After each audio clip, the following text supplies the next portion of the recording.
Assalamualaikum warahmatullahi wabarakatuh. Saya dari perkenalkan, nama saya Muhammad Faril Islam. Saya akan mempresentasikan hasil rangkuman kelompok kami.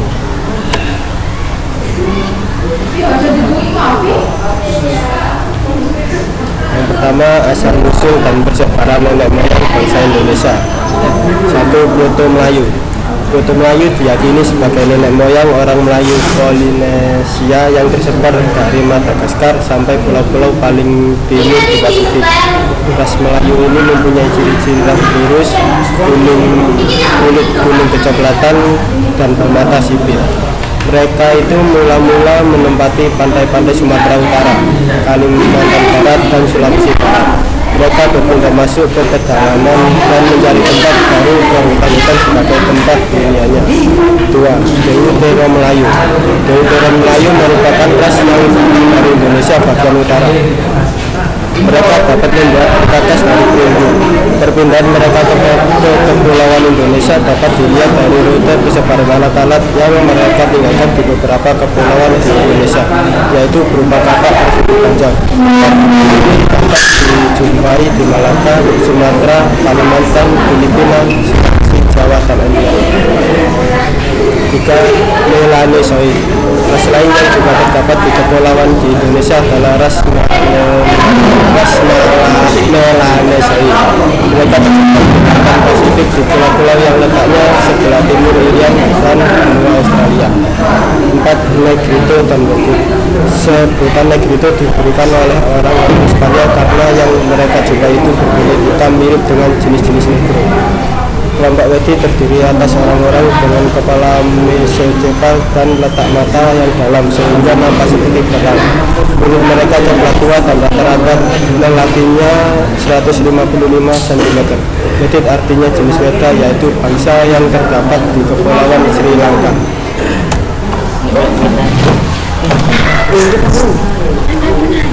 Cara kehidupan masyarakat masa praksara. 1. Pola hunian. Pola hunian itu dapat dilihat dari letak geografis situ-situ serta kondisi lingkungannya. Beberapa contoh yang menunjukkan pola hunian seperti itu adalah situs di sepanjang aliran Bengawan Solo, Sangiran, Sambung Macan, Trinil, Ngawi, Ngandong merupakan contoh-contoh dari adanya kecenderungan manusia purba menghuni lingkungan di pinggir sungai. 2. Dari berburu berumu sampai bercorak tanam. Hal ini terutama berkembang pada manusia Mengandropus dan Pithecanthropus. Tempat-tempat yang dituju oleh komunitas itu umumnya lingkungan dekat sungai, danau, atau sumber air lainnya termasuk di pantai. 3. Manusia bercocok tanam terus mengalami perkembangan. Peralatan pokoknya adalah jenis kapak persegi dan kapak lonjong. Hal ini berkembang karena saat itu, yakni sekitar tahun 2000 sampai 1500 Masehi. 3. Sistem kepercayaan. Nenek moyang kita mengenal kepercayaan kehidupan setelah mati. Mereka percaya pada kekuatan lain yang maha kuat pada dirinya. Mereka selalu menjaga diri agar setelah mati tetap dihormati. Sebelum meninggal, manusia menyiapkan dirinya dengan membuat berbagai tempat kubur dan juga tempat kuburnya yang menghasilkan gas seni cukup bagus. Dan sekarang untuk itulah kita mengenal dengan dolmen, sarkofagus, menhir, dan lain-lain sebagainya. Mereka percaya manusia yang meninggal akan mendapatkan kebahagiaan jika mayatnya ditempatkan pada susunan batu-batu besar, misalnya pada peti batu atau sarkofagus. Sistem kepercayaan masyarakat praksara yang demikian itu telah melahirkan tradisi mengetik. Zaman megalitiku, zaman batu besar. Mereka mendirikan bangunan batu-batu besar seperti menhir, dolmen, punden punduk, dan sarkofagus. Sistem kepercayaan nenek moyang kita ini sampai sekarang masih dapat kita temui di beberapa daerah.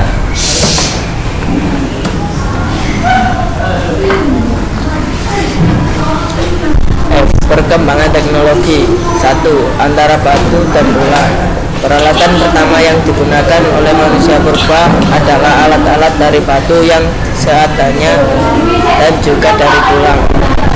Zaman ini berlangsung sekitar 600 tahun yang lalu.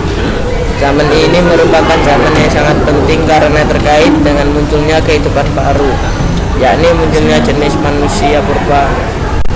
Kebudayaan Pacitan. Kebudayaan ini berkembang di daerah Pacitan, Jawa Timur.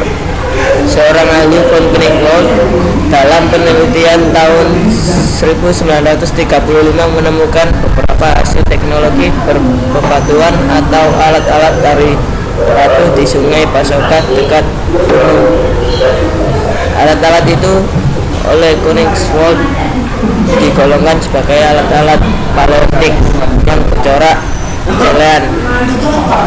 Kebudayaan Ngandong. Kebudayaan Ngandong berkembang di daerah Ngandong dan Sidoarjo dekat Ngawi. Banyak ditemukan alat-alat dari batu dan tulang. Selain itu ditemukan alat-alat seperti tombak yang bergerigi. Antara pantai dan gua. Zaman batu terus berkembang memasuki zaman batu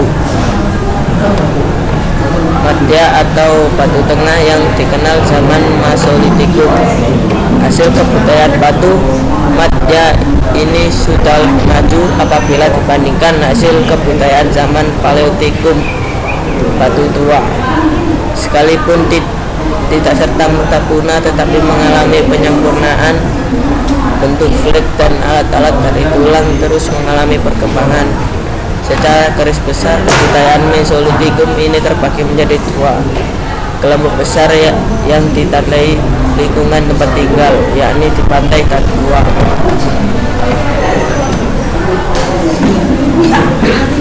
Kebudayaan Kejong-Mediker. Kejong-Mediker istilah dari bahasa Denmark. Kejoken di dapur dan moding artinya sampah. Kejoken Modiker sampah dapur. Manusia purba zaman Mesolitikum umumnya bertempat tinggal di tepi pantai. Pada tahun 1935 von Stein dan Resvan melakukan penelitian di Bukit Kerang itu dan menemukan jenis kapak genggam crop yang berbeda dari crop yang ada di zaman Paleozoikum. Kapak genggam yang ditemukan di Bukit Kerang di pantai Sumatera Timur ini diberikan nama Peterete. Ini lebih dikenal dengan kapak Sumatera.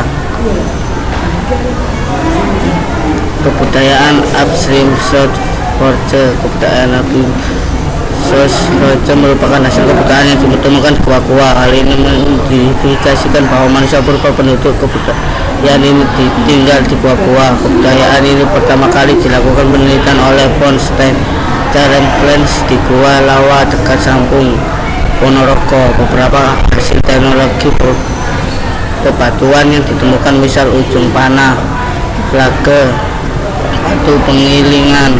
Kebudayaan Apris von Stein dan Flens ini banyak ditemukan misalnya di Bugis, Ponorogo, juga di daerah Sulawesi Selatan. 3. Mengenal api. Berdasarkan data arkeologi, penemuan api kira-kira terjadi pada 400.000 tahun yang lalu. Penemuan pada periode manusia Homo erectus. Api digunakan untuk menghangatkan diri dari cuaca dingin dengan api, kemudian lebih bervariasi dan berbagai kemajuan akan dicapai. Di samping ini, penemuan api juga memperkenalkan manusia pada teknologi memasak, yaitu memasak dengan cara memperkenalkan manusia pada membakar dengan menggunakan bumbu dengan ramuan tertentu. Api pada saat yang digunakan manusia untuk menghalau binatang buas yang menyerangnya. Melalui pembakaran tulang, manusia dapat menaklukkan alam seperti membuka lahan untuk garapan dengan cara membakar hutan. Pada awalnya pembuatan api dilakukan dengan cara pembenturan dan penggosokan benda halus yang mudah terbakar dengan benda yang padat lainnya. Penelitian arkeologi di Indonesia sejauh ini belum menemukan sisa pembakaran dari periode ini.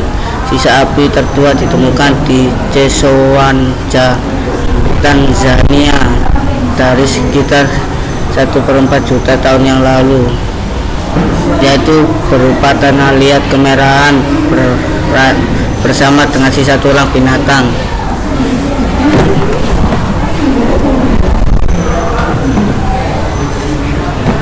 Sebuah revolusi kebudayaan, yaitu terjadi perubahan pola hidup manusia. Pola hidup food gathering diganti dengan pola food producing. Pada zaman ini orang hidup jenis Homo sapiens sebagai penduduk kebudayaan zaman batu bara. Konsep ruang pada Hunai. Dari pola mata pencaharian manusia yang sudah mengenal berburu dan melakukan pertanian sederhana dengan ladang berpindah mungkin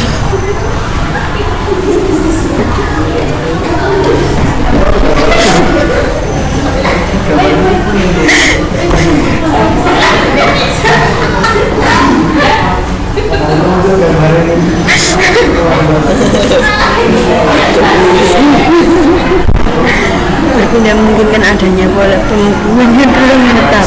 Gambar-gambar dinding goa tidak hanya mencerminkan kehidupan sehari-hari, tapi juga kehidupan spiritual.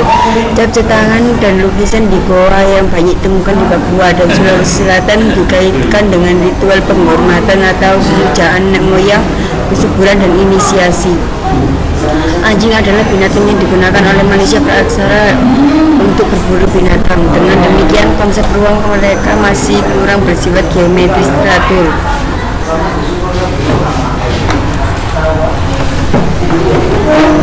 Sekian presentasi dari kelompok kami. Wassalamualaikum warahmatullahi wabarakatuh. Waalaikumsalam warahmatullahi wabarakatuh.